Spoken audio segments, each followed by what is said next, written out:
Okay, let us get started, and I would like to welcome you to this session in our Social Sciences Occasional Lecture Series. And my name is Nina Rosenstand, and I teach philosophy here, as some of you know all too well. And having said that, it is my great pleasure to introduce today's speaker, who is Mark Wishon, who is a lecturer in history here at Mesa College, and he's got his PhD from University College of London.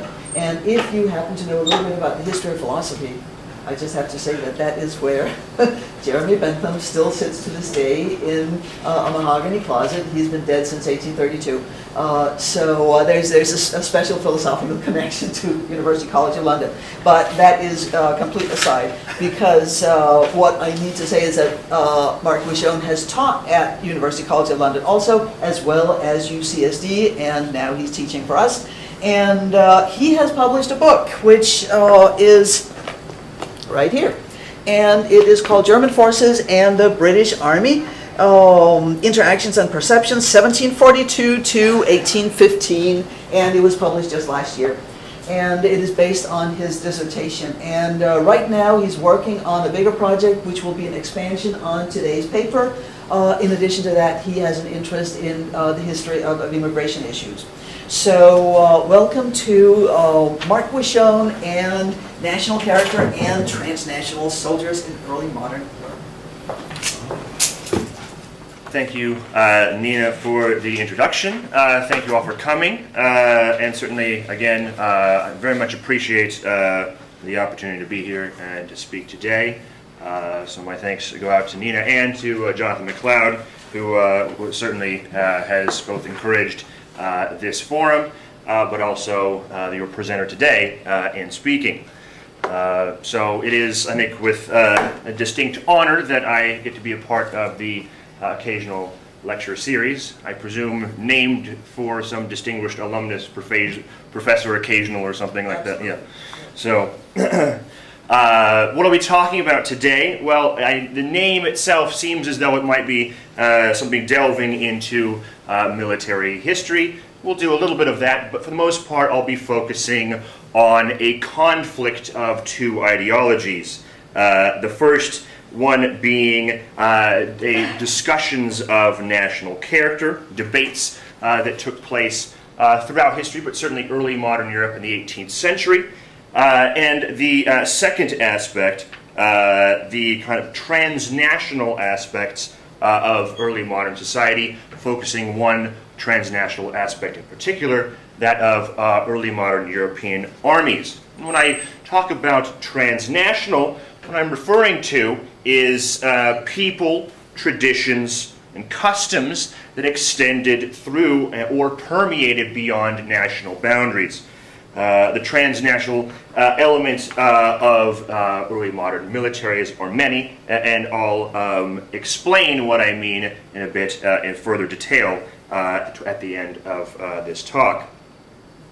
So there are these transnational elements, particularly within the soldiering profession, existed for decades alongside emerging nations and increasingly cohesive nationalities. This was an era where we start to see the rise of nationalism in its earliest forms, certainly becoming more strong in and throughout the 19th century.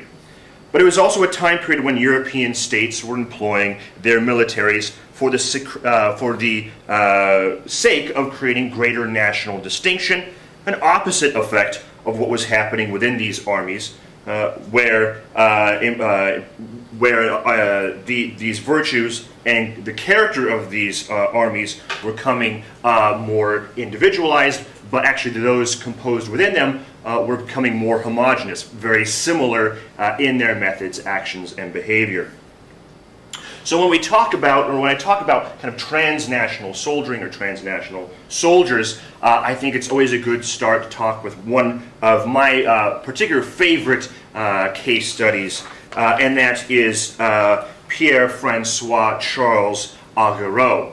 You will notice throughout the picture when I show a lot of slides, something seems to be interesting, seems to be happening somewhere over here to the right of me, where all of these pictures are particularly focused. Well, Pierre Augereau was born in Paris to a relatively humble origins in the late 1740s and joined a French cavalry regiment in the early 1770s, where he quickly made a name for himself. Not so much for his ability as a soldier, but more the fact that he was an excellent duelist. And of course, dueling was kind of the pastime of French cavalrymen during this time period. Well, of course, he quickly made a name for himself, but also ran into trouble, having drawn his sword, or according to his account, actually killed an officer, someone of higher rank and noble birth. Augereau had to flee France, and where he traveled to Switzerland, disguised, at least according to his account, as a watchmaker. So he travels from France to Switzerland, and then into northern Italy, becomes friends with a few merchants, and travels around the eastern Mediterranean for a little while, into Constantinople, areas of the Levant here, and then finally up into the northern regions of the Black Sea, where, once there, he's spotted by a Russian army recruiter who says, well, here's a rather fit-looking person. I wonder if he'll be interested in joining the Russian army. And Augereau was. So he becomes a soldier in the Russia's imperial army, fighting the Ottoman Empire for several years, and then decides, this isn't necessarily my lot. I'm not a particularly fan of the Russian military. So he leaves, or more likely deserts, and enters military service in the army of Prussia. You can see in that small German state known for its military character, the one you see in blue here.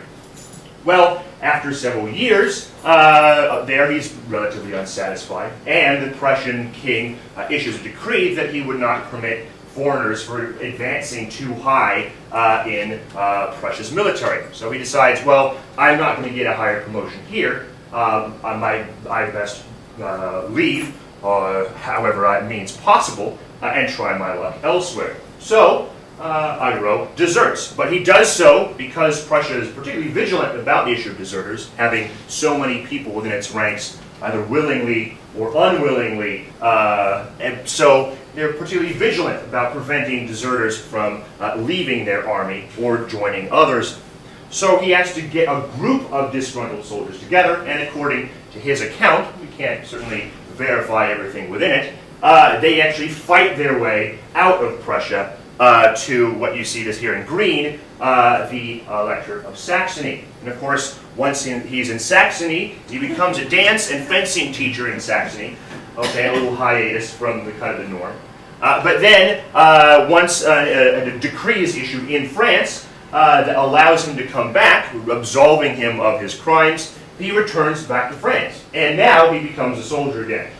But then Naples, the Kingdom of Naples here in southern Italy, there we start recruiting people to help modernize their military. So with the leave of the French army, he leaves the French army and becomes an officer in or a soldier in the army of Naples.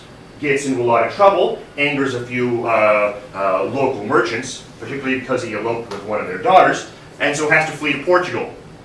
There in Portugal he's imprisoned as the French Revolution breaks out, and was only relieved and escaped by the work of and diligence of his wife and a few allies he had.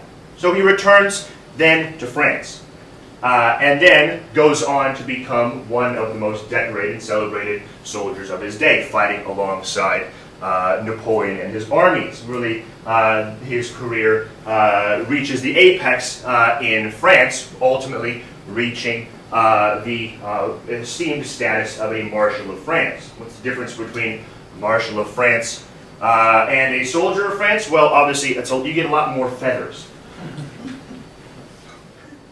So, Augereau's tale is, of course, particularly uncommon, but it's not entirely unknown or exceptional.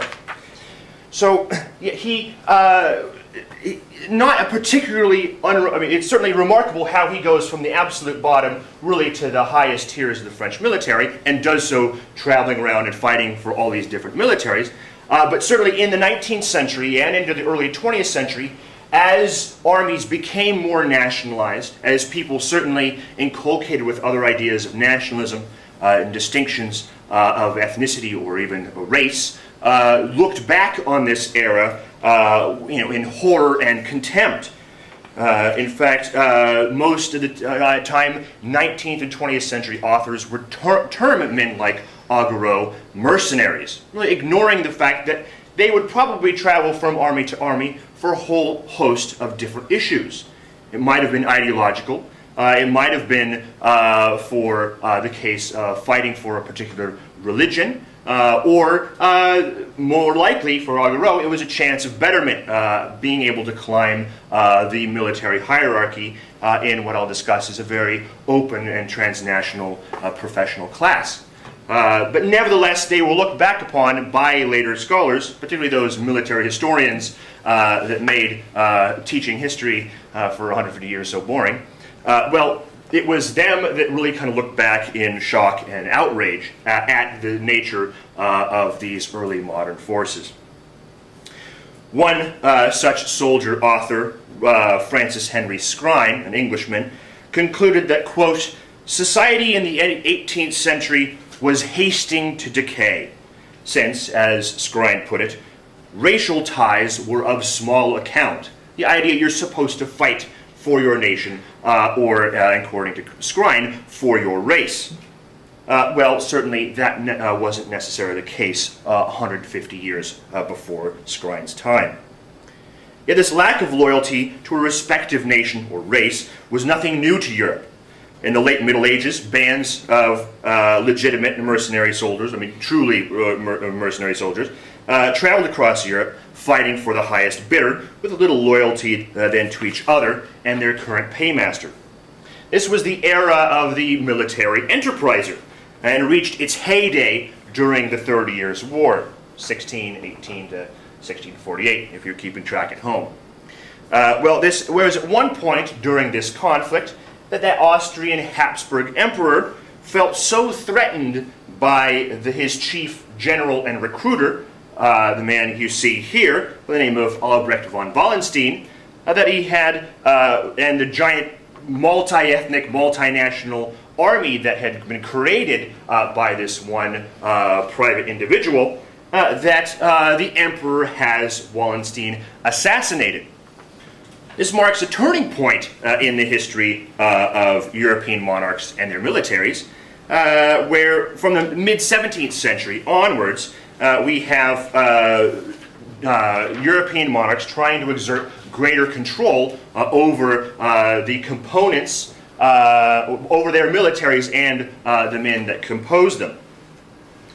And certainly, in the case of Great Britain, was the most drastic, where the king's subjects were forbidden to serve in foreign armies. A lot of them did anyway. And foreigners were banned from obtaining the highest ranks of the British officer class. A lot of them did anyway. As these more nationally cohesive armies clashed throughout the 18th and 19th centuries, this era became a formative period, an important moment in the shaping of national identities and paving a way for the emergence of nationalism throughout the so-called Western world. So happening simultaneous to these efforts by European monarchs, or it could be argued as a result of these attempts to centralize, you have the populations within Europe's most prominent states began associating themselves, as they had done for a prolonged period of time, but now with greater vigor, to a series of traits and mannerisms that they held to be unique to their own nation, while at the same time reinforcing and elaborating upon stereotypes of foreign peoples. This process fueled and helps solidify concepts of national character, particularly as it pertained to generalizations regarding, when we're talking about national character, we're talking about the behavior, the diet, manners, dress, customs of a respective nationality or ethnicity. So this process continues today, right, where we would think of an associate, just to name a few, if you had characterizations of Englishmen as, their bowler hats and umbrellas, their love of tea, maybe their bad teeth, all these characterizations kind of persist in modern public discussions and discourse. Or the French might be considered to be rude and arrogant or sexually liberal. All these are other traits kind of described or used to pertain to these respective peoples. So when we look at a British perspective, this being a cartoon from 1783, right at the end of the American War of Independence, well, we see a bunch of characters, not very flattering ones, you'd have to say, but each one of these characters, for the most part, is going to be instantly recognized by a member of the British public as representing people from that particular nation, or being the embodiment of that nation as a whole.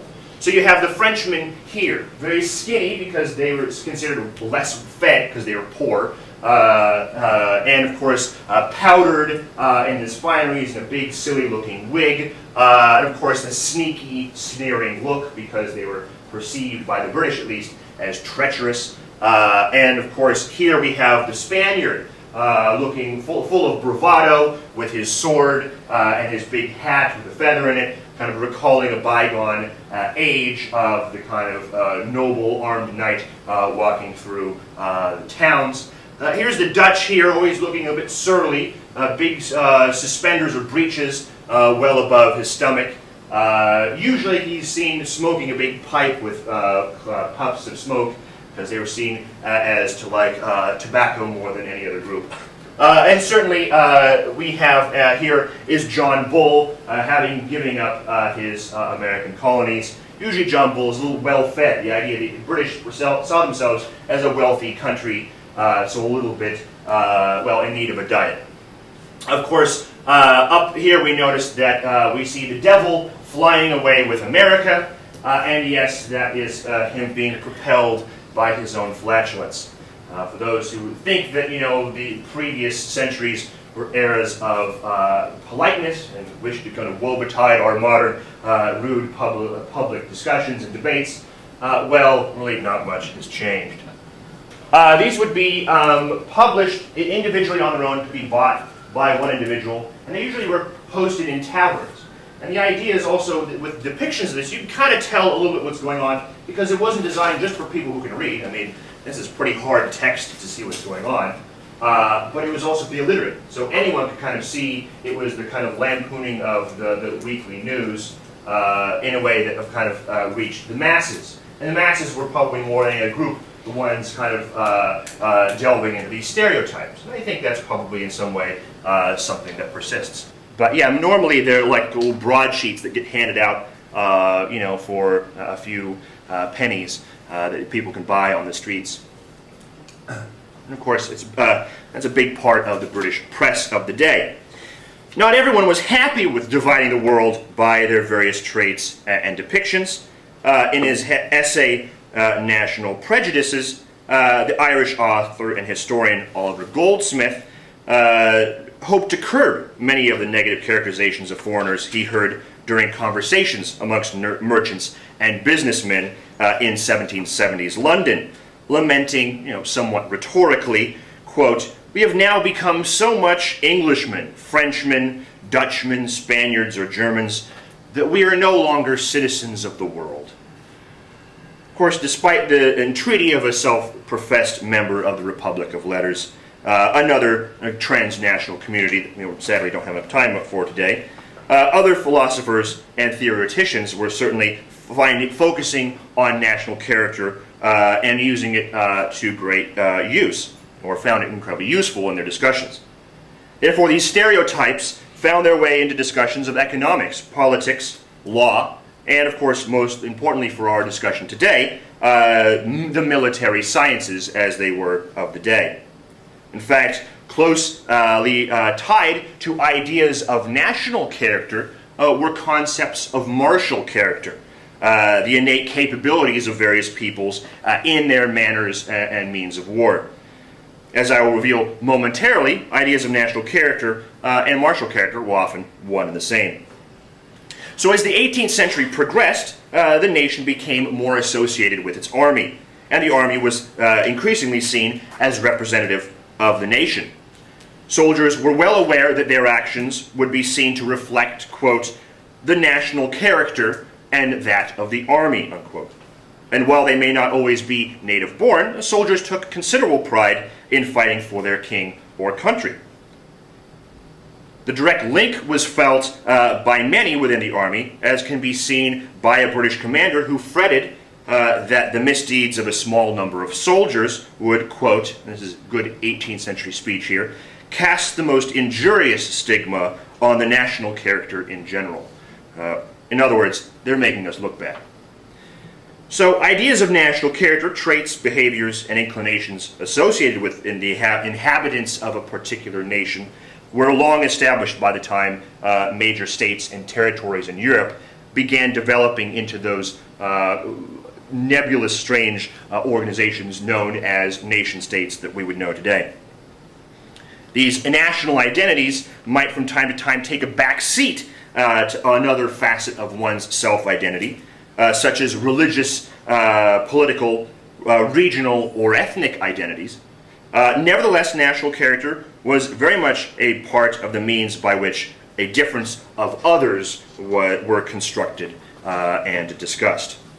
As important trends in development of national history and nationalism were during the 18th century, discussions of national character were in fact much older.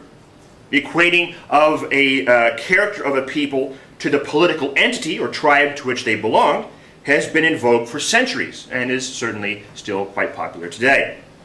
The French philosophe Charles Secondat, Baron de Montesquieu, in discussing the spirit of nations, was particularly focused on classical accounts of national character, drawing examples from ancient Rome and comparisons between Spartans and Athenians in his discussions. And here's Montesquieu, of course, a man very integral in influencing the American founding fathers and some of their aspects of proper means of governance. So the 18th century Britain's most significant contributor towards this discourse was the Scottish philosopher David Hume, whose essay, quote, On National Characters, aimed to address and in some cases disprove most of the widespread and widely accepted theories on the subject, many of which had been around for generations. Although Hume and like-minded philosophers aimed to dismantle some of the impressions of national character seen amongst popular discussions, his arguments reveal the variety of ways that theories of national character were constructed, and in doing so, he helps perpetuate many of these generalizations. Rather than debating the concept of national distinction, he merely took issue with what factors created them. This was in part because discussions of national character in this period were not about creating or rejecting new distinctions, but more about modifying older ones, traditional ones. Many of these distinctions emerged in classical times, and similarities between those ancient models and contemporary people only supported a lot of these theories and conclusions. Among these various sources was the Roman author Tacitus. He had a lot of descriptions about early Britannic or British people, as well as early Germans. And of course, later scholars would look at his accounts and try to create an association and a link between those early ancient peoples and the modern day inhabitants of Europe. So it's very influential in helping support the British identity of their pride, independence, and love of liberty. And for the Germans, he'll help create what was known as the Tacitan model, an account of their barbarity, their military, a love of all things military, and of course, more than anything else, their love of drinking. Of course, there were other classical classical authors where these old philosophers would turn to, or theorists, including Julius Caesar, the Venerable Bede, and a host of others. So there were numerous theories as to the origins of nature of national character. How did these distinctions between people come about? Well, that was something that a lot of people spent a lot of time on. Montesquieu, in his famous treatise, The Spirit of Laws, wrote of, quote, a general spirit of nations, forged by climate, religion, laws, government, and customs of a given people. to which others would later add the geography, terrain, and wealth. All these factors developing and shaping how people behave and their distinct character. Despite the entreaties and pleas of David Hume, the most common and generally accepted influence on national character was climate.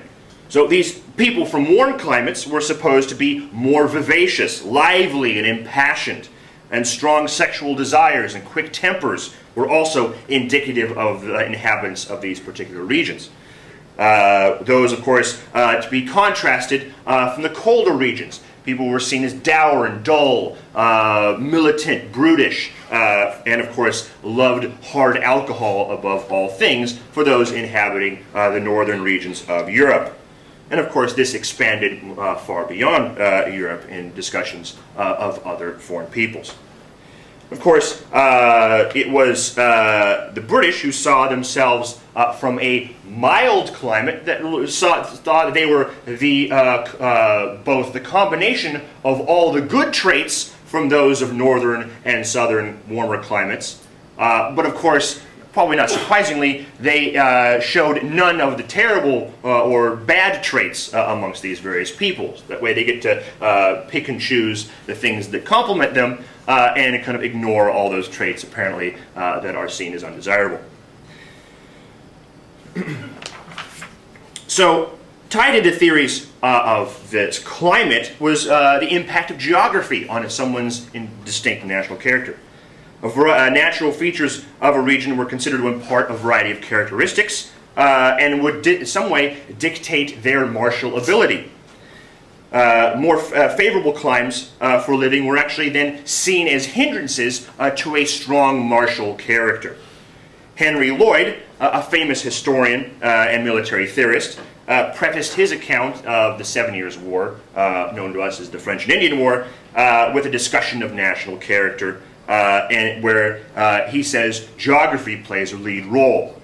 Quote, "Those who inhabit the plains and rich countries are generally effeminate and bad soldiers, impatient under the least fatigue, are soon sick, require too much food, and are less active than those of the mountains, and are in every respect inferior to them."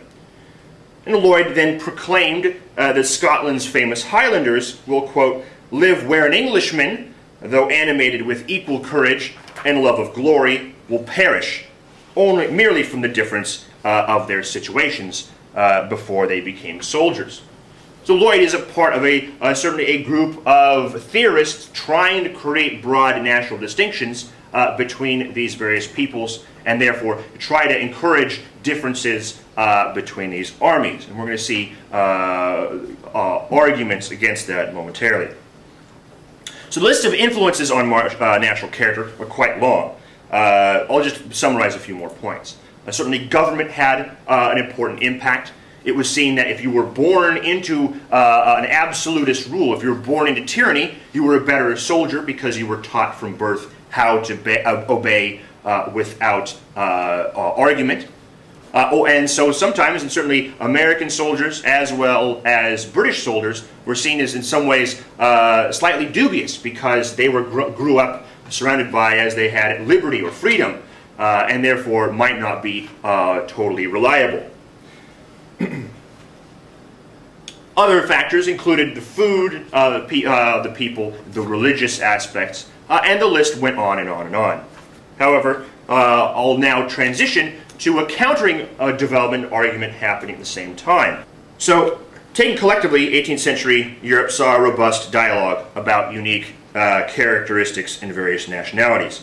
Many of the distinctions sought to create a wide difference in the militaries of each respective state. Yet despite this emphasis on national character, there were a number of commonalities between European armies and the men composed within them. And far more so than for populations in general. Militaries were far more, had a lot more in common with each other than the populations at large. Being a soldier was therefore, in fact, being a part of a large military fraternity with those who shared so much in a way of traditions, practices, and experiences. Structural and organizational and philosophical similarities would create a strong sense of professional solidarity. Meanwhile, widely accepted theories regarding traits of what an ideal soldier was would create standards within armies that were largely one and the same. This was, of course, a point of emphasis in the scientific approach to militaries, which was becoming more and more common as the 18th century and early 19th century progressed. Though there were some differences in the manner of fighting and tactics, most theorists or professional soldiers themselves would find traits like obedience, bravery, good stamina, a proficiency in maneuvers and drill, marching and fighting. The chief priorities, all these notions were relatively one and the same, or in many ways equivalent. Technological similarities also create a great degree of parity and commonality in these and whereas one European state would advance and develop a new technology, which was rapidly adopted by others. One of the ways in which a concept of a good soldier was disseminated was through various military manuals and traditions within these armies. Generally, most drill books and manuals would be printed in several languages, so it could be read by different armies, and were taught, the same drill books were then taught to soldiers throughout Europe. The majority of manuals would really merely recount the proper methods of drill and maneuver, especially in loading and firing weapons. And of course, even though there were some slight distinctions, the majority of them were very much one and the same. And in fact, oftentimes, one drill book would blatantly plagiarize another. My students here don't get any ideas. So, there was a move towards the practices of the Prussian military innovations from the mid-century onwards, particularly after the exploits of Prussia's scholar-turned-soldier, Frederick the Great, seen here. By the 1760s, most European armies were clamoring to copy the Prussian way of warfare. It was no surprise then that during a harsh winter at Valley Forge, when George Washington sought after someone to inculcate American Continentals with the principles of modern warfare, that he looked to a German officer, Friedrich von Steuben, seen here, to get his soldiers well acquainted with the Prussian military drill and discipline. Adhering to a set of universal military principles would have its critics. Certainly not everyone was on board, including our good friend Henry Lloyd, who wrote about this conflict between national character and the increasingly harsh discipline that was being used throughout Europe to create a greater degree of uniformity. From moral and physical principles are formed national characters, Lloyd wrote, whose influence is seen more or less in every army, as it is more or less subject to military discipline. If the manner of discipline is too strong, and founded only on principles of fear, like the fear of getting caned, he said, it destroys national characters, and and does not substitute anything that will be equivalent to it. Lloyd asserted that discipline should be founded on national characters, and both are improved by it. If you have a proud nation, appeal to their pride. The honorable nation, appeal to their honor. If you have a free liberal nation, appeal to their sense of liberty. The fear that if you replace all these innate national characters with this homogeneous type of warfare, all the armies of Europe would be worse off. Nevertheless, he represents a smaller minority within discussions of military sciences. Nevertheless, an influential and well-traveled General Friedrich von der Decken, who was so inculcated in national character discourse that he actually wrote a short book entitled On English National Character. When I was studying the soldiers and their relationships with one another, they keep going on and on and on about national character. Decken's going to agree with Lloyd and particularly emphasize that his praise for the British soldiers is you have to appeal to their sense of liberty and you don't want to impose too much discipline for getting rid of their natural courage. Nevertheless, the most famous treatise on the time, written in the early 19th century, Karl von Clausewitz's On War, does away with distinctions in different peoples, doesn't address martial character really at all, stating that basically, your potential is what you inculcate into your soldiers, no matter who they are. And that really, in some ways, was the prevailing theory that carried forward. While there were a lot of theories behind armies and warfare that were dividing these various soldiers, and of course, we see a greater degree of community between the militaries throughout the European or the Western world. In terms of appearance, the majority of the militaries of Western Europe were dressed in the same style and often in similar colors, as seen in the white clothes worn and adorned by the soldiers of Spain, France, and Austria, oftentimes armies that would fight one another wearing just about the same uniforms. Creates a lot of confusion. British wore their iconic redcoats, but so too did the armies of Poland and Hanover. And of course, the United States wore a dark blue, and ironically, the Hessian German soldiers that were brought over to America by the British government to help end the American War of Independence, they wore virtually the same color. Language, particularly French, was another agent that allowed for a transnational community of soldiers, allowing professional soldiers from throughout Europe to communicate one another with a language at least somewhat recognizable by most men within the officer class. So the French legacy of their importance and military prowess in the 17th century carried over into the 18th century.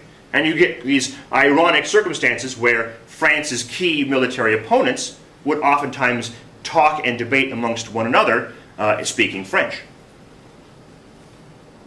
Another key aspect of uniting these militaries was a polite and gentlemanly culture.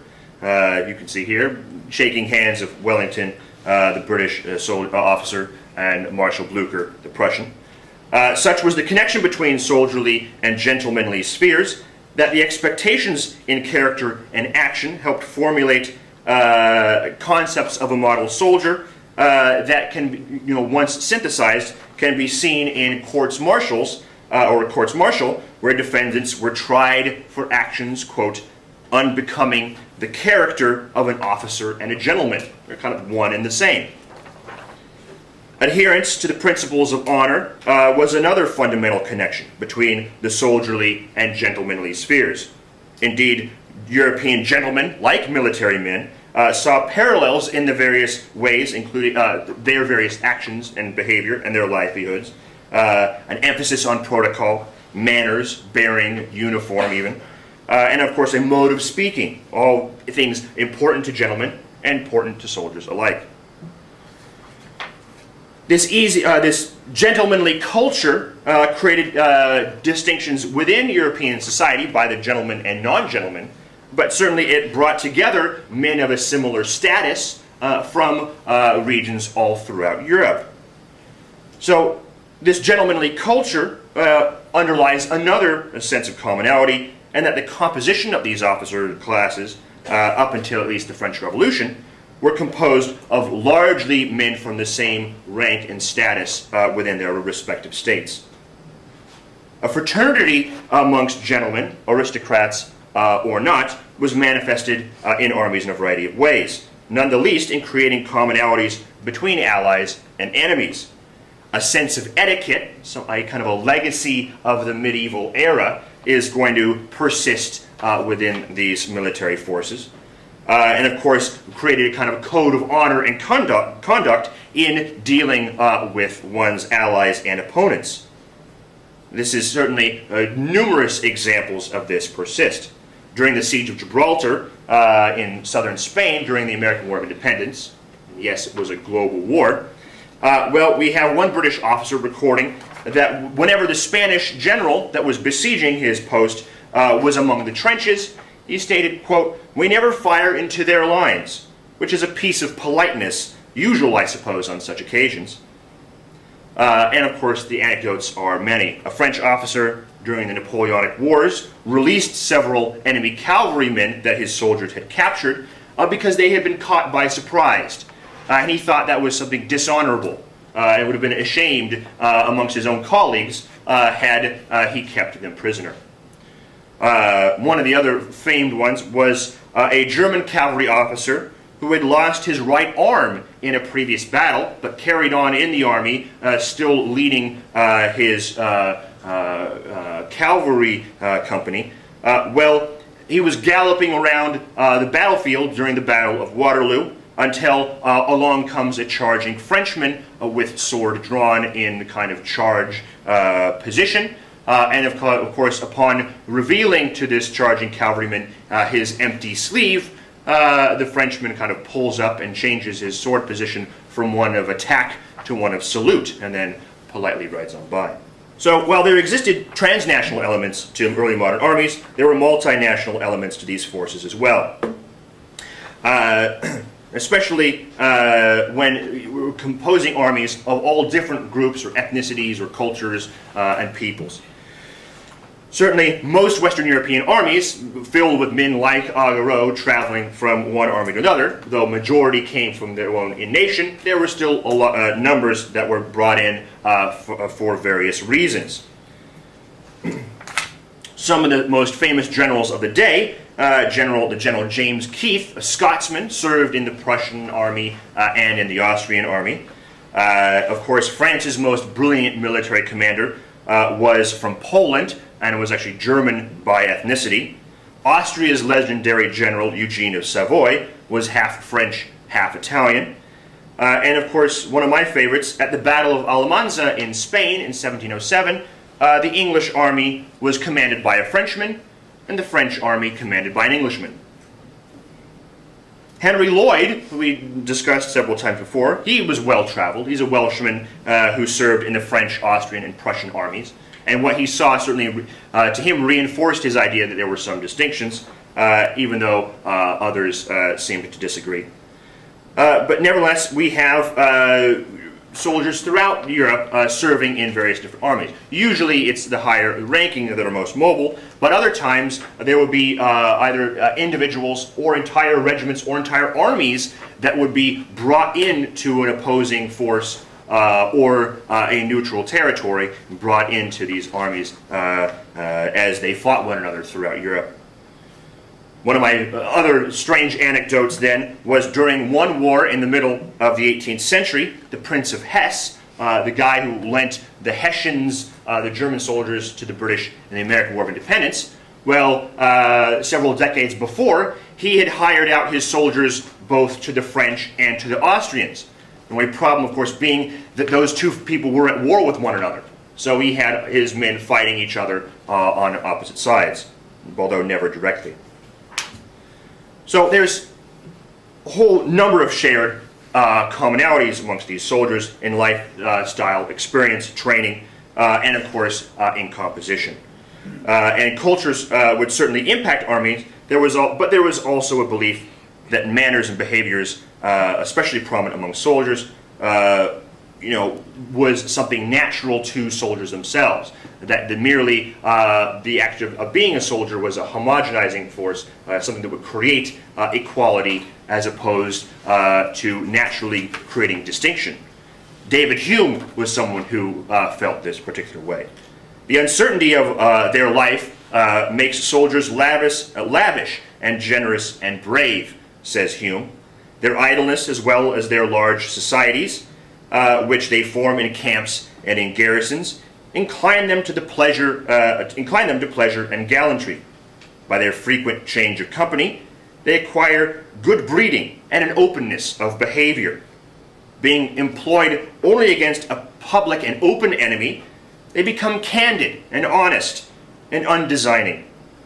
And as they use more labor of the body than of the mind, they are commonly thoughtless and ignorant. Ouch, he kind of throws in that jab at the end, doesn't he?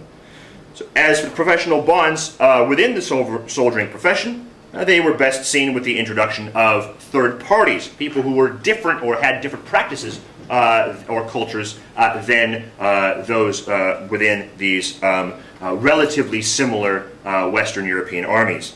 So we'll see, of course, anecdotes throughout this time period of the reaction of these professional soldiers with irregulars, be they Cossacks from the Russian steppes, or American rebels, the Minutemen, who would fire and flee, something seen as unprofessional and therefore somewhat barbaric in the minds of these men inculcated into a particular method and mode of fighting.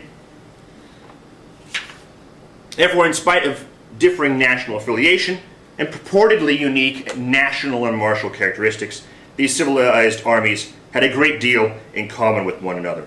They were composed of largely the same types of men, trained and equipped in a similar manner, dressed in similar uniforms, used the same language to communicate, shared the same structures in rank and formation, and held one another to the same standards as soldiers or officers and as gentlemen.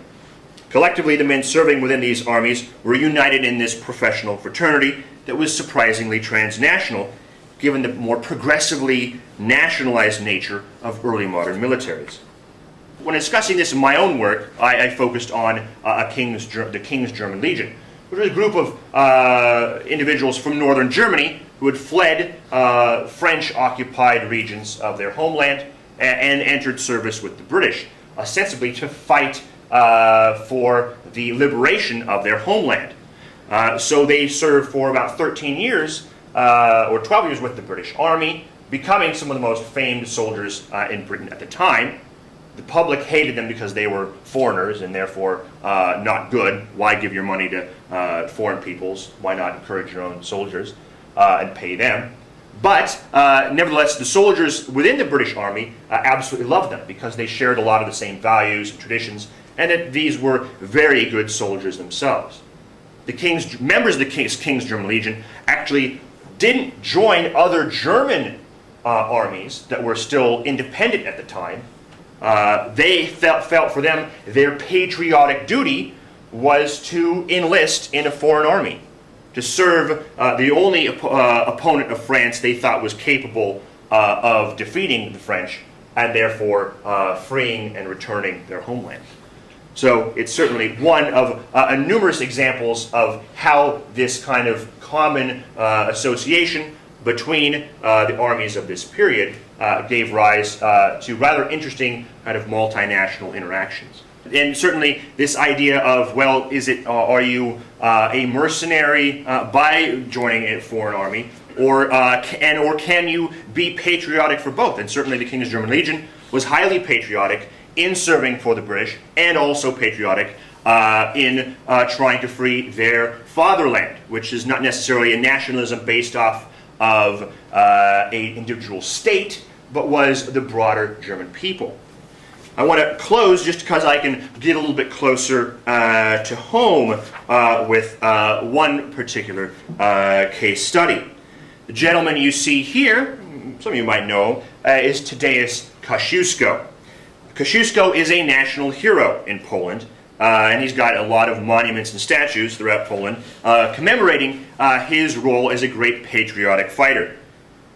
Well, while Kościuszko is well remembered in his native Poland for fighting against the invasion of the Russians in 1791, who were trying to overturn and successfully overturned Poland's Republican reforms of that year, well, he's for the most part forgotten in the United States, where he had been played an important role in the American War of Independence. So Kościuszko came to the rebellious 13 colonies in his early 20s to do what many enterprising young nobles had done for centuries, which is to join in a foreign army, hoping for better placement, a better job, higher position.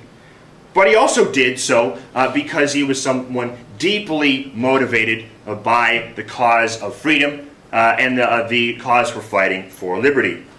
So he was an able army engineer, was integral in creating a lot of the fortifications around West Point, where the Army College today now stands. But he also was the man who chose Saratoga to be the bottleneck to ensnare a British army winding along upstate New York. Kosciuszko's love of liberty therefore saw two successful and praiseworthy military careers, one with the Polish army and the other with the American Continental Army. And throughout his life, after the extermination of the Polish state by its neighbors, he bore this dual identity on his chest, where you can see here he wears both a cross in honor of his service. It's hard to see in this picture, but normally he bears a cross signifying his service within the Polish military, the highest honor in the Polish military. But also, as you can see here, this is the medal signifying that he is a member or the Order of the Cincinnati, which is, of course, an association of American War of Independence veterans, American officers who had fought and struggled during that time. So he still bears this kind of dual identity as someone who had fought for two relatively distinct causes, but the idea that he saw as a broader transnational fight for independence, liberty, and freedom. So to conclude, whereas Oliver Goldsmith, who we mentioned earlier, would, rhetorically speaking, long for the days when all men were, quote, citizens of the world, in a strange twist, he might have turned to the armies of Western Europe and America, where there was a surprising amount of commonality and camaraderie, an ironic contrast, of course, for the reasons for which these armies had been created. And I'll happily take questions now. You know, one point that's interesting, there were environmentalist arguments justifying slavery being used at the same time. So the Europeans might use this and find some commonality in talking about their superiority and use that to justify a very much harsher kind of view about. Well, that was very much at the heart of this. And one thing, I have to mention, this is pre-Darwin Darwinism. So we're not talking necessarily, there wasn't really all elaborate ideas of race that emerged at this time period. Sure, there was distinctions in complexion, and certainly some Europeans really saw themselves as an entirely different, species for all they saw compared to others.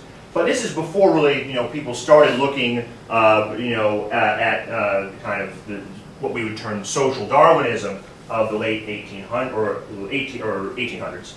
This is the late 1700s, where they focus on it, and certainly used that justification for slavery, thing. They are inculcated in this environment, and therefore naturally. The sun had caused degeneration of people Yes. on the equator. Yeah, and there was the idea of climate being exposed too long to heat made you dim, naturally dim.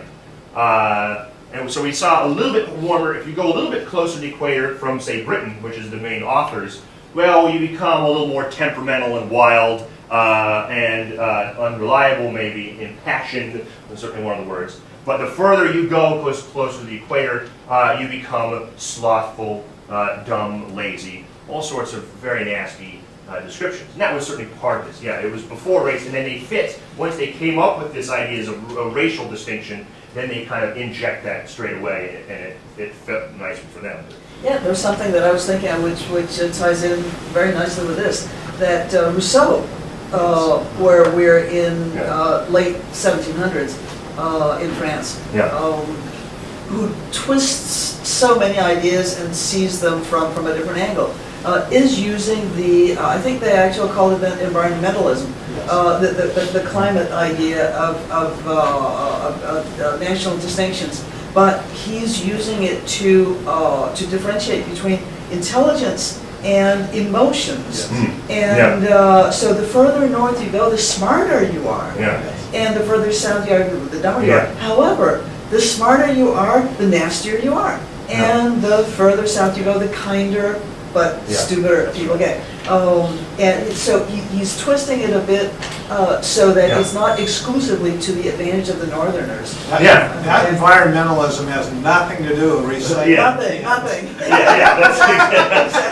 But no, wait. Part of what we're talking about, is ideas of natural law, and this is the big idea of the Enlightenment.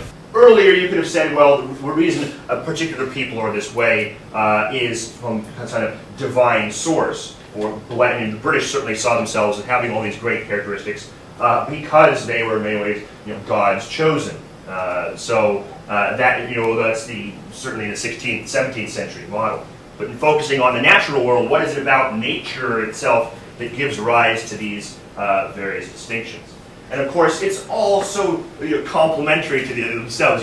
This is about that idea of nationalism. You're not going to create a national character of yourself or an identity that's particularly nasty. What you're going to do is you're going to portray foreigners in a bad light. That cartoon I showed earlier, obviously, British get off pretty good in it. It's a little heavy.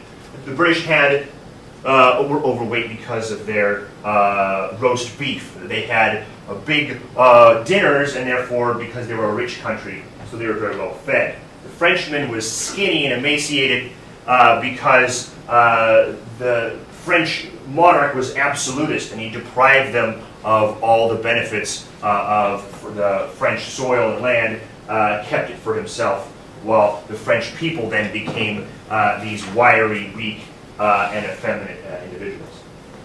Yes? Mention of Goldsmith calls to mind the phrase of Patrick Henry after the First Continental Congress met, and he said the distinctions between Virginians, Pennsylvanians, New Yorkers, and New Englanders are no more. I am no longer a Virginian, I'm an American. Yeah. Well, that was a desire, because looking at states themselves, each colony saw itself as its own distinct people, and then you're kind of creating a commonality between them. But yeah, it's certainly part of the so-called, as I mentioned, Republic of Letters, creating this broader community inspired by the Enlightenment, and that was one branch of people seeing themselves as having a lot of things in common. And so certainly people like Patrick Henry and a lot of the Founding Fathers who were very much inspired by the Enlightenment see themselves as a broader community.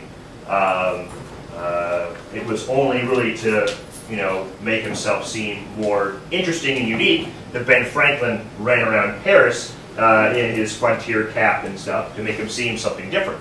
Whereas the rest of the time he was going to dress exactly like any upper class person throughout Europe. I'll come back to you, but yeah. There were a couple of things that stood out to me.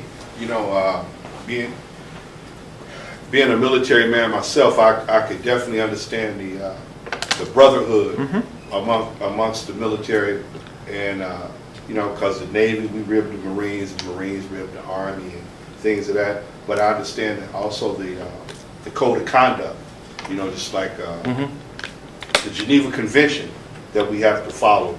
It's kind of like the same thing, what I saw there. But actually, what I, they say history repeats itself, and I just see history instead of repeating itself, because I saw the humanistic qualities of all men, because even now, if you're from the South, you're considered to be a little slower. If you live on the north side of the 8 versus the south side of the 8, you're a little slower. It's just the humanistic quality of men. Yeah, that's certainly, that's the thing, but that's where, we're dealing with a time period that's slowly going to try to divide it and divorce different people and sectionalize them.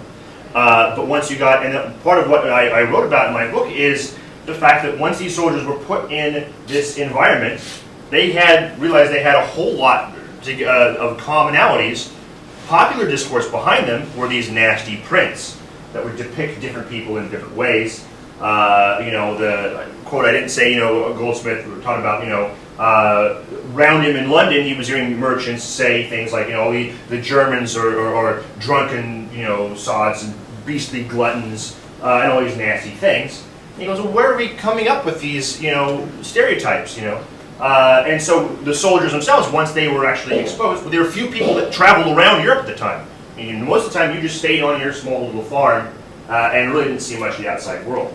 But soldiers did, and once they did, those ideas that they had been brought up with were largely overturned in pretty dramatic ways at times. Well, see, even now with the U.S., we're with the internet and with television, they put this propaganda in all these other countries, and they show the worst part of who we are to other countries that make them feel the way they do. Well, the worst things like that depiction, worst things that sell a lot of print, as well. So you can get, either countries who have an objective of trying to make others look down and inhuman.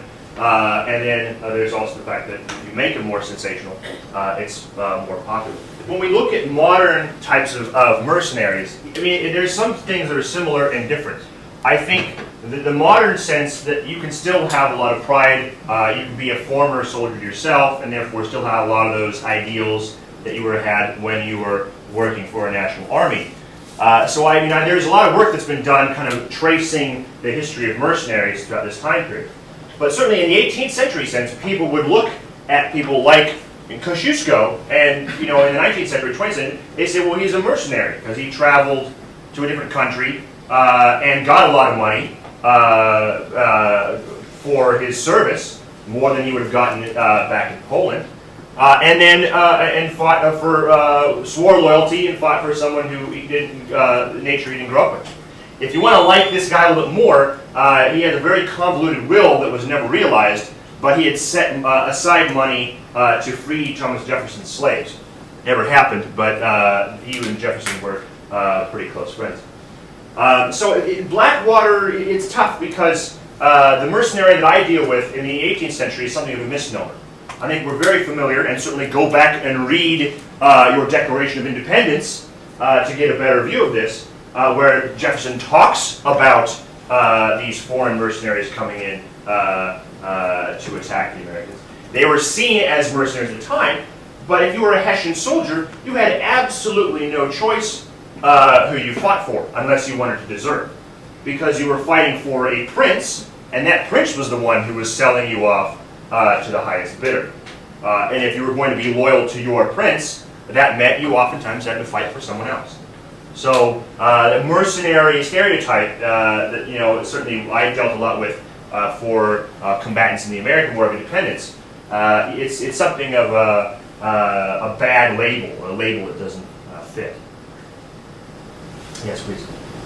So, if I understand correctly, the phenomenon of the transnational soldier was reducing out of the 18th and into the 19th century, and so changed the warfare as opposed to being against a particular ruler and their conscripts or the mercenaries, and be more nations against nations. And is that a way of understanding the phenomenon of what has been called total war in the 20th century? Yeah, that's exactly right. Because, well, first, I mean, one thing that's very important about this kind of professional class is the concept of a civilian didn't exist in the 18th century. It was like you were a soldier, but it wasn't clear you can't attack a person who doesn't have a uniform on because they don't have a uniform on. That comes later with other ideas, the common ideas we talk about in the Geneva Convention. Idea that civilians are off limits. But certainly the whole society kind of entering in, that's the height of that nationalism, where everyone is a soldier, really, involved in this conflict. And certainly that was their point of emphasis with the French Revolution, the first days of the French Revolution, where the entire society, the levée en masse, is going to galvanize the whole population to fight their ideological and opponents. So that's the thing, that's the extreme nationalism. But at the same time, then you have officers in the armies of the French Revolution who did things like, well, the French General Assembly actually issued a decree saying if you encounter a British or Hanoverian soldier, Hanover, this part of Germany, was actually dynastically tied to Britain. So if a French soldier encountered or captured a British or Hanoverian soldier, they were to kill them on sight. They were enemies of the state. And therefore, they had to be, just don't even take them prisoner. We're not going to do a prisoner exchange. Kill them. Well, the officers and the soldiers within the French army go, you can't, no, this is against our code of conduct. This is against our professional ideas. So for the most part, they actually just ignored these mandates from the French government, who was trying to galvanize their people in this great national struggle. Well, the officers in particular still found themselves, well, I'm still an officer in this giant transnational community, so to hell with what my government says. I'm an officer. I have other standards. I'm not trained in historiography. Sure, that's fine. I think it's funny because sometimes we as Americans do things to perpetuate stereotypes, like shows like Baywatch and Keeping Up with the Kardashians. Real Housewives of New Jersey perpetuate stereotypes of American appearance. Yeah, well, I mean, Judged by others, just like how these soldiers Yeah. were. well, I mean, certainly American television has done a lot because they perpetuate for our own education, Duck Dynasty, or all those. Yeah, it's this kind of a celebration, and because people, are they popular? Well, because you aren't those guys, and so you can laugh at another who's stereotypically different from you. But of course, and then of course that gets picked up by other foreigners who will go, oh, everyone in the United States has giant fishy beards. And I've never watched the show. But Serfs. yeah, or Surfs or Baywatch. Yeah, Baywatch is so influential, you know. So, questions? Yes. You know, it's funny you said that. This is a true story. I was in Australia, and it's just what it is. It was a particular time when blacks and Filipinos in the military, all they could be were like servants. Yeah. And anyway, a lot of the white officers had told them that black people grew tails at midnight. And I had someone ask me, you know, when is your tail going to grow? And that just like blew my mind. And when they explained it to me, I said, no, that's not true. But that was just the stereotype that had been passed down. Well, I mean, when we look back at this time period, even though we're talking about a broad community, there is a divide. It's not necessarily, this is what later ideas of race. And certainly soldiers in the 18th century, it was even more distinct. You probably would never have recruited someone, you know, from outside of Europe, other than the sepoys of Britain or in India. But it was still divided by blood, because you would have a nobility that went straight to the officer class, like Kosciuszko, and you had the common folk of a nation that went straight to the rank and file. And oftentimes it was seen, because, you know, nobility was something better, that they were the ones that had this more universal attachment, being a part of a universal European-wide nobility, where it was the common people, because actually they were closer to the land, closer to the climate, closer to the geography, that they were the ones that manifested and displayed these national characteristics to a greater degree. So it actually helps, and of course, who are the people perpetuating the fact that there's that greater distinction? Was the people in the upper classes who, you know, see each other as one and the same, but then portray the commoners as something entirely different and very distinct. Other questions? Yeah. I'm working on something, I don't really know how to frame it, but it was what you said about the French government wanting foreign soldiers to be killed, foreign officers to be killed, despite the code that said, well, this is the Brotherhood of Officers. Because the concept of piracy is something I've been interested in for a while, and not the other with the patch. But soldiers or combatants fighting for a cause, but not under a flag or not under a recognized flag.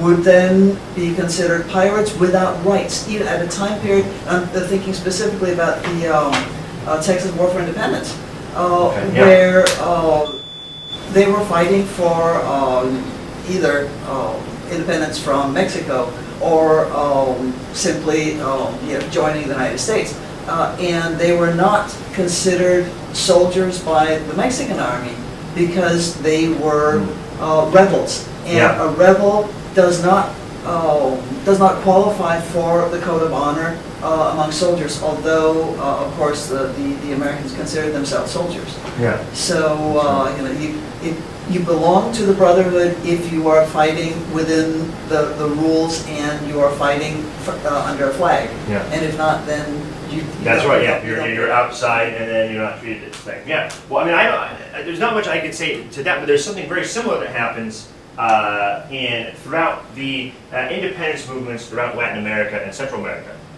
where a lot of would-be Kosciuszkos in Britain actually leave and join armies throughout the Latin America with the idea of making a name for themselves, getting glory. They all read books about Waterloo and stuff, and one thought it was a great way to live. But also they saw that they were helping fight for the benefit of liberty. Of course, that was the cause of these enterprising soldiers. But the kingdom, or the king of Great Britain, disagreed and started creating a law as an executable offense for British soldiers to go off and fight amongst these Latin American countries, even though they could say they were fighting for liberty and freedom, and certainly causes that benefited ultimately the British state through creating economic opportunity. Nevertheless, of course, you have those two motivations then.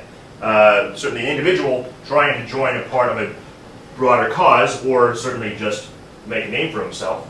And then, of course, the state itself that was trying to tightly control everyone within their particular nation, because the idea of a strong nation state is going to harness its own natural resources, which isn't just the minerals out of the ground and the wheat that grows in the fields, but the human beings in it as well.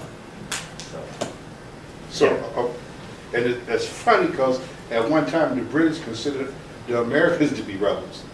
So, so the Boston Tea Party, so were they fighting the army or were they fighting rebels in their mind? That was the hard part for the British to deal with, is the fact that they, one, saw them as countrymen, so you have to win the hearts and minds. But at the same time, there were huge distinctions. One of the things that's quite interesting, and von Steuben, who I showed earlier a picture of, he had to kind of modernize the Americans because they didn't use bayonets, which were a pretty reliable thing during the age. So American press in particular thought the British were extremely savage because they would rush right at the American soldiers and stabbing them. This was barbaric. It was much more civilized to shoot at people from a distance. So you have this difference in attitudes and approach. And therefore, the British, of course, had incredible contempt for the American rebels because whenever they fix their bayonets and go right at them, the Americans would run off. So they were practicing different styles of warfare, and therefore they were seen as something completely different. They weren't part of this professional caste. And I think I should point out, because it's always perpetuated this idea that the Americans were hiding behind trees and shooting redcoats out in the open. That's largely stereotyped. That the British had, particularly German hired soldiers, or hired from German states, that were actually even better at kind of bushing or petite guerre, as it was called, than the American militiamen. They had actually been trained to do this. But nevertheless, the idea of these kind of two different cultures, and we all grew up with this, stereotype of the British kind of lining shoulder to shoulder, and the Americans hiding behind logs and fighting like Indians. And of course, that distinction between Europeans and Native Americans is even more dramatic. And what I studied throughout this period, really all of the long 18th century, 1689 to 1815, we have half of that time period Britain is at war with someone, and the interaction between British and German soldiers was pretty common. Well, one of the hardest sources to get is depictions of British and German soldiers of one another during the American War of Independence. Normally, if you go back in Europe, they're describing their differences. They're looking at each other's, drill and equipment, going like, "My, what a huge difference they are." We'll just go back shortly. So yeah, you mean difference in hats, and of course, a lot of times people would look at the fact that German soldiers in particular were utterly terrifying because they had mustaches. Mustaches were seen as these frightening things to actually a lot of Americans, kind of the same way. Now, the accounts of these differences completely disappear for the most part when both the British and German soldiers start fighting alongside the Native Americans. And so their accounts and diaries are filled with descriptions of how different the Native Americans are. Well, okay, a mustache or a silly hat, that's not a big deal. It's that these guys are running around in various furs and sometimes not even armed with guns. That's seen as something entirely different and a lot more remarkable. Well, there's a lot of distinctions between pay for different groups, but also I should say that the soldiers themselves, the rank and file person entering the army, the motto certainly wasn't be all you can be at the time period. It was, hey, are you near death from starvation, or are you completely broke, or hey, do you want to get away from a horrible debt in another country, will come sign up and fill the ranks and file of the army. So at the lowest tiers of the army were seen as, and they were described as, the dregs of society. They were actually seen as like almost humanity's excess. But the officers, they were the ones that really portrayed this military pride distinction to a greater degree. Pay was different, and that's why you'll see a lot of foreign soldiers fighting for different groups. Because if you can get a higher rank, you get more money, you get more prestige, and so it was seen as a career advancement, much like moving around a multinational corporation today. Of course, the other side of this was the British that I studied. They were paid, for the most part, much better than just about any other army of the day, because Britain was wealthier and it had a smaller army, so it could pay its officers and its troops more. And that meant that it was a highly appealing army to serve in, if you could get past the fact that they really didn't want foreigners. But when they did, you'll see, particularly like the King's German Legion, they didn't want to leave the British Army, not because they had liberated Germany to go back now. A lot of them wanted to stay on. It was a good job. And they grew to liking this particular military. So it was, so it's very, the idea is it's such a very character and deep and complex issue. And of course, but just looking even back 50, 60 years ago, it was seen as something absolutely abhorrent. You're supposed to fight, for that one particular country. And I think even today, you would find it pretty remarkable if someone outside maybe the French Foreign Legion would up and join someone else's military. Just a stray thought, because you were talking about having done part of your research in conjunction with gender studies. Mary Wollstonecraft says something very strange about soldiers. And and I was wondering if that ever came up in that group, because it's one of the things that I teach philosophy of feminism, and at some point in time we always talk about that. She says women without education are of course vain, and they're ignorant, and they tend to focus on detail because they've never learned to see the bigger picture. And she says, surprisingly, that's exactly like military officers. Oh wow, yeah, that's great. Well, that follows what Hume was saying, yeah. Exactly. Yeah. I'm thinking they are vain because they're within their little group, and all that matters is the spiffiness of their uniform and so on. And they are focused on detail because they're never taught to see the bigger picture, and they are ignorant of greater issues. Well, and it's an important part of British discourse too, and British discussions, because soldiers actually were seen, because Britain has this long-standing tradition of extreme scorn and fear of a big army. It goes back to their own civil war in the middle of the 17th century. So naturally they disliked and had this innate, actually hatred in some ways, of standing armies in particular. Americans inherit this. I mean, you'll look at all the early documents of the Founding Fathers, they hated the idea of a standing army, a professional army. But also, what this means for Britain is, in a sense, there was a lack of pride in being a soldier. You didn't wear your uniform in public. People would spit on you at times, if you were walking the streets of London. But in other areas, in other countries, like the German states, Prussia, you were absolutely the top tier of society if you were a soldier. And you actually saw a lot of people that were from like poor farmers and stuff that had no pride and had been pretty beaten down their whole life. They go, well, I'm going to be a soldier. I am going to advance. I'm going to be able to wear my uniform and walk around my town and have a bit of pride in who I am, whereas in Britain was the opposite. It was, oh, egads, here comes someone in a red uniform.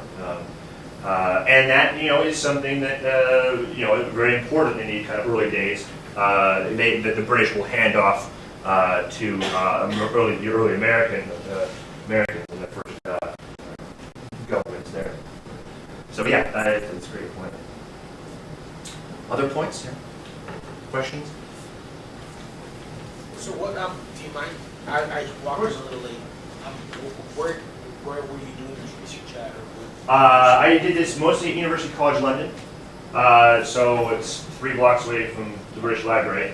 So lots of records. I was focusing mostly on British and German discussions because Germany was, okay, I mentioned they're dynastically tied to Britain. A German monarch is going to and a German family is going to be the kings of Britain throughout the 18th century. And in doing so, then the population has this kind of nasty attitude. They're like, oh, we're ruled by a foreigner, and he's a German, and he probably just lives off of turnips like the rest of the Germans do. Just nasty public discourse. I mean, British were incredibly, I mean, we'd call them today incredibly racist.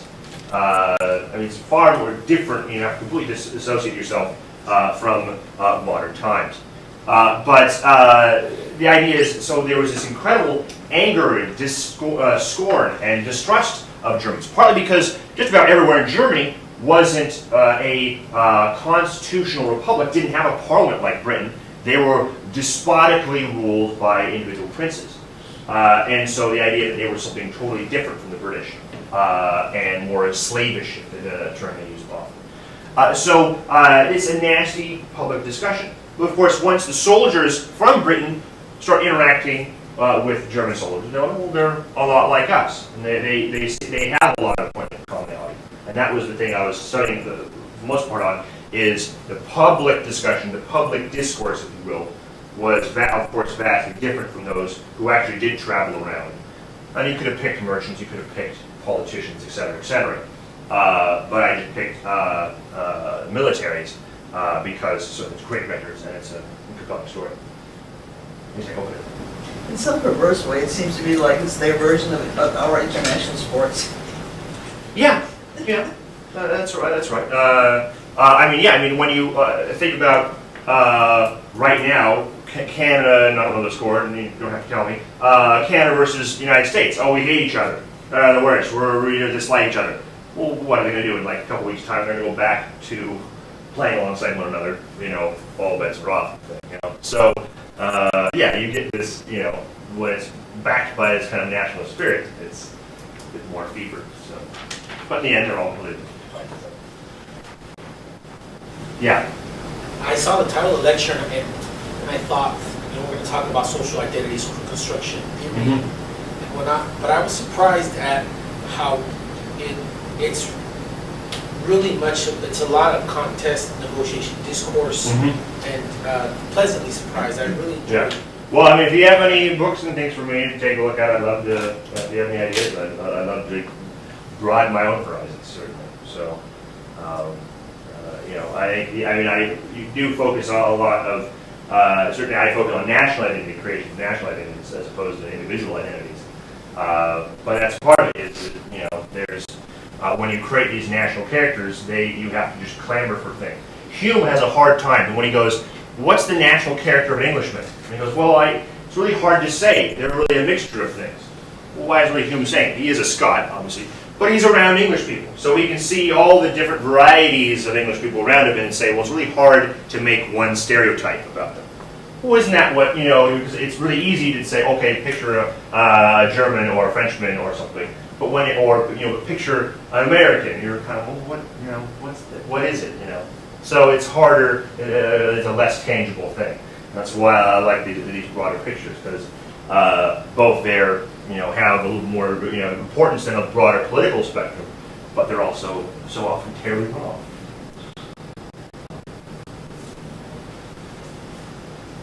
On that note, Well, I think, yeah. yeah. Thank you very much. And thank you all for coming.